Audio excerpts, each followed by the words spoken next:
सच्चिदानंद रूपाय विश्वोपत्यादि Hathaway तापत्र विनाशाय श्री कृष्णाय वयम नुमः। सच्चिदानंद स्वरूप भगवान श्री कृष्ण को हम नमस्कार करते हैं, जो जगत की उत्पत्ति, स्थिति और विनाश के हेतु तथा आध्यात्मिक, अधिदैविक और आधिभौतिक तीनों प्रकार के तापों का नाश करने वाले हैं। कृष्णं नारायणं वंदे कृष्णं वंदे ब्रज प्रियं कृष्णं द्वैपायनं वंदे कृष्णं वंदे पृथासुत्तम। मैं शैलजा अपने चैनल पर आपका हार्दिक स्वागत करती हूँ। आशा करती हूँ आप सब स्वस्थ एवं प्रसन्न होंगे। आज मैं श्रीमद् भागवत महापुराण के प्रथम स्कंद में 18वें अध्याय में राजा परीक्षित को श्रृंगी ऋषि का शाप की कथा का वर्णन करूंगी। तो कथा की शुरुआत करते हैं। सूत जी कहते हैं, अद्भुत कर्मा भगवान श्री कृष्ण की कृपा से राजा परीक्षित अपनी माता की कोख में अश्वत्थामा के ब्रह्मास्त्र से जल जाने पर भी मरे नहीं। जिस समय ब्राह्मण के शाप से उन्हें डसने के लिए तक्षक आया, उस समय वे प्राणनाश के महान भय से भी भयभीत नहीं हुए, क्योंकि उन्होंने अपना चित्त भगवान श्री कृष्ण के चरणों में समर्पित कर रखा था। उन्होंने सबकी आसक्ति छोड़ दी। गंगा तट पर जाकर श्री शुकदेव जी से उपदेश ग्रहण किया और इस प्रकार भगवान के स्वरूप को जानकर अपने शरीर को ही त्याग दिया। जो लोग भगवान श्री कृष्ण की लीला कथा कहते रहते हैं, उस कथामृत का पान करते रहते हैं और इन दोनों ही साधनों के द्वारा उनके चरण कमलों का स्मरण करते रहते हैं, उन्हें अंतकाल में भी मोह नहीं होता। जब तक पृथ्वी पर अभिमन्यु नंदन महाराज परीक्षित सम्राट रहे, तब तक चारों ओर व्याप्त हो जाने पर भी कलयुग का कुछ भी प्रभाव नहीं था। वैसे तो जिस दिन जिस क्षण श्री कृष्ण ने पृथ्वी का परित्याग किया, उसी समय पृथ्वी में अधर्म का मूल कारण कलयुग आ गया। भ्रमर के समान सारग्राही सम्राट परीक्षित कलयुग में कोई द्वेष नहीं रखते थे, कलयुग से कोई द्वेष नहीं रखते थे, क्योंकि इसमें यह एक बहुत बड़ा गुण है कि पुण्य कर्म तो संकल्प मात्र से ही फलीभूत हो जाते हैं, परंतु पाप कर्म का फल शरीर से करने पर ही मिलता है, संकल्प मात्र से नहीं। यह भेड़िए के समान बालकों के प्रति शूरवीर और धीरवीर पुरुषों के लिए बड़ा भीरू है। यह प्रमादी मनुष्यों को अपने वश में करने के लिए सदा ही सावधान रहता है। शौनक आदि ऋषियों, आप लोगों को मैंने भगवान की कथा से युक्त राजा परीक्षित का पवित्र चरित्र सुनाया। आप लोगों ने यही पूछा था, भगवान श्री कृष्ण कीर्तन करने योग्य बहुत सी लीलाएं करते हैं, इसलिए उनके गुण और लीलाओं से संबंध रखने वाली जितनी भी कथाएं हैं, कल्याणकामी पुरुषों को उन सब का सेवन करना चाहिए। ऋषियों ने कहा, सौम्य स्वभाव सूत जी, आप युग युग जिए, क्योंकि मृत्यु के प्रवाह में पड़े हुए हम लोगों को आप भगवान श्री कृष्ण की अमृतमय उज्जवल कीर्ति का श्रवण कराते हैं। यज्ञ करते करते उसके धुएं से हम लोगों का शरीर धूमिल हो गया है, फिर भी इस कर्म का कोई विश्वास नहीं। इधर आप तो वर्तमान में ही भगवान श्री कृष्णचंद्र के चरण कमलों का मादक और मधुर मधु पिलाकर हमें तृप्त कर रहे हैं। भगवत प्रेमी भक्तों के लव मात्र के सत्संग से स्वर्ग एवं मोक्ष की तुलना नहीं की जा सकती। फिर भी मनुष्यों के तुच्छ भोगों की तो बात ही क्या है।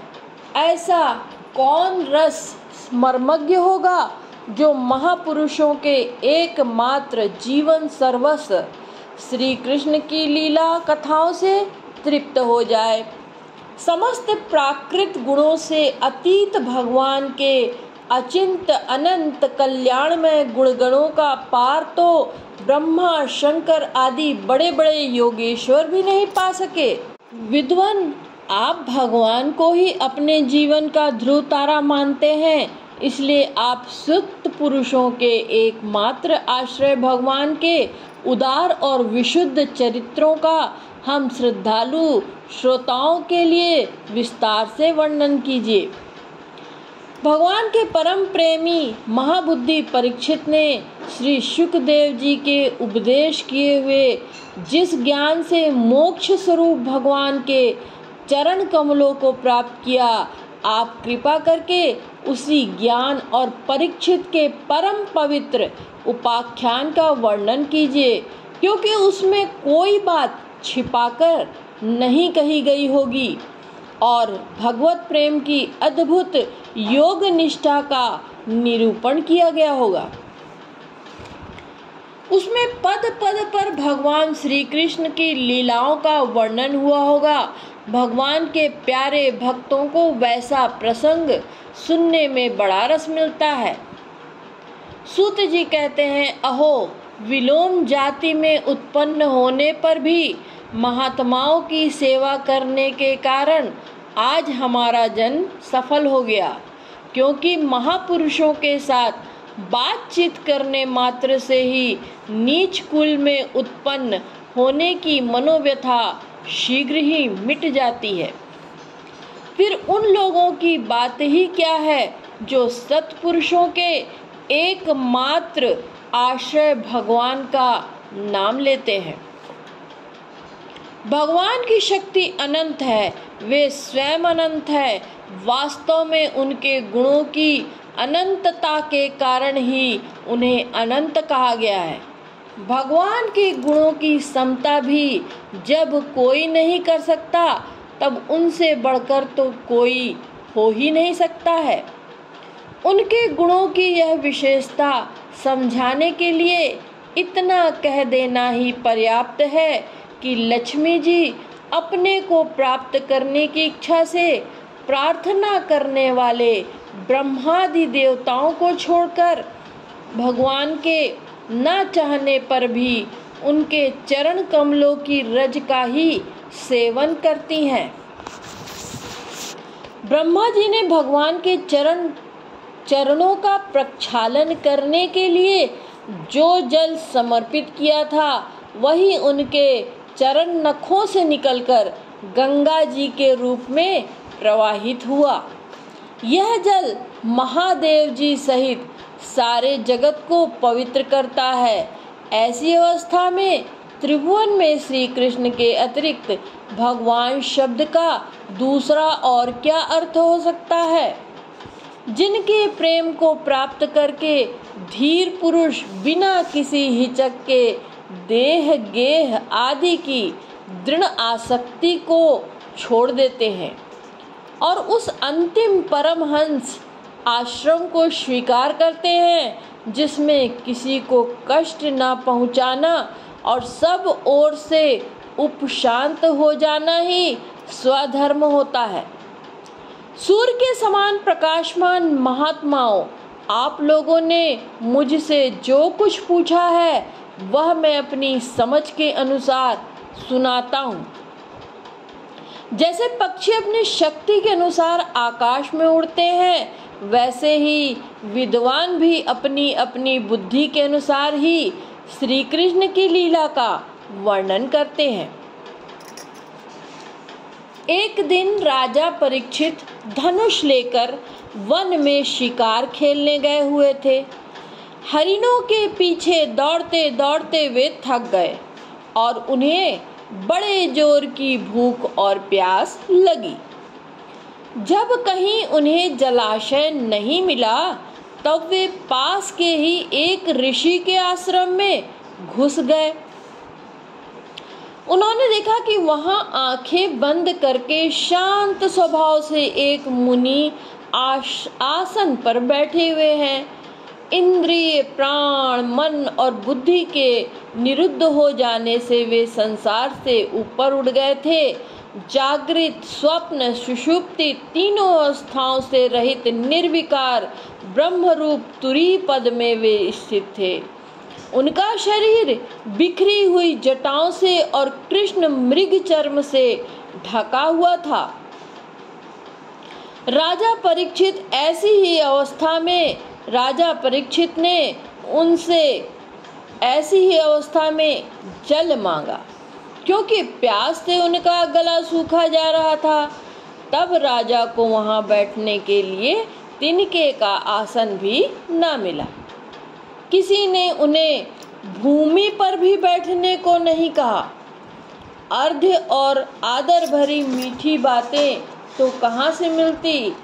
तब अपने आप को अपमानित मानकर वे क्रोध के वश में हो गए। वे भूख प्यास से छटपटा रहे थे, इसलिए एकाएक उन्हें ब्राह्मण के प्रति ईर्ष्या और क्रोध हो आया। उनके जीवन में इस प्रकार का यह पहला ही अवसर था। वहां से लौटते समय उन्होंने क्रोधवश धनुष की नोक से एक मरा हुआ सांप उठाकर ऋषि के गले में डाल दिया और अपनी राजधानी में चले आए। उनके मन में यह बात आई कि इन्होंने जो अपने नेत्र बंद कर रखे हैं, सो क्या वास्तव में इन्होंने अपनी सारी इंद्रिय वृत्तियों का निरोध कर लिया है, अथवा इन राजाओं से हमारा क्या प्रयोजन। यूं सोचकर इन्होंने झूठ मूठ समाधि का ढोंग रच रखा है। उन शमीक मुनि का पुत्र बड़ा ही तेजस्वी था। वह दूसरे ऋषि कुमार के साथ पास ही खेल रहा था। जब उस बालक ने सुना कि राजा ने मेरे पिता के साथ दुर्व्यवहार किया है, तब वह इस प्रकार कहने लगा, ये नरपति कहलाने वाले लोग उच्छिष्ट फौजी कौओं के समान संड मुसंड होकर कितना अन्याय करने लगे हैं। ब्राह्मणों के दास होकर भी ये दरवाजे पर पहरा देने वाले कुत्ते के समान अपने स्वामी का ही तिरस्कार करते हैं। ब्राह्मणों ने क्षत्रियों को अपना द्वारपाल बनाया है। उन्हें द्वार पर रहकर रक्षा करनी चाहिए। घर में घुसकर स्वामी के बर्तनों में खाने का उसे अधिकार नहीं है। अतएव उन मार्ग गामियों के शासक भगवान श्री कृष्ण के परम धाम पधार जाने पर इन मर्यादा तोड़ने वालों को आज मैं दंड देता हूँ। मेरा तपोबल देखो।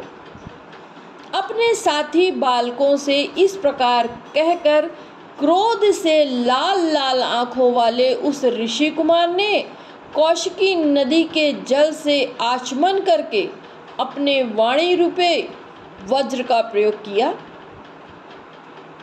कुलांगार परीक्षित ने मेरे पिता का अपमान करके मर्यादा को उल्लंघन किया है, इसलिए मेरी प्रेरणा से आज के 7वें दिन उसे तक्षक सर्प डस लेगा। इसके बाद वह बालक अपने आश्रम पर आया और अपने पिता के गले में सांप देखकर उसे बड़ा ही दुख हुआ और वह दहाड़ मारकर रोने लग गया।